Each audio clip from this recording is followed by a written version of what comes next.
Gaskiya ne, Bature ya ce show me your friend and I will tell you who you are. Watan abokin Ahmed XM wanda aka fi sani shi da suna Anixta din nan da ya aure jiya kenan, da ya aure jiya.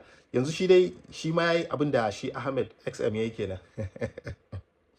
Sun gama laluransu da 'yan matan Abuja, sun kuma koma ƙauye sun auro 'yan mata wanda za su musu zaman gida amma ba wanda za su musu zaman moto ba. Wanda za a yi zaman moto da su an riga an gama zaman moto da su, yanzu zaman gida ne, ya koma ƙauye ya ɗauko budurwansa, Allah ya bashi sa'a. Yanzu kun ga ku 'yan mata ba zan ba ku shawara ba, da in na ce zan ba ku shawara ma tamkar ina ɓata kaina lokaci ne. Su 'yan matan Abuja tun da mata asalin su 'yan ƙarya ne, iya matsayin su iya Abuja ne. Yana wuya kuma ka ga mutum ya fita daga ƙauye ya je Abuja ya auro mace. Yana wuya ka ga mutum ya fita daga wani state ya shiga Abuja wai an je a ɗaura auren shi daga Abuja ya ɗauka ta ya koma da ita gida.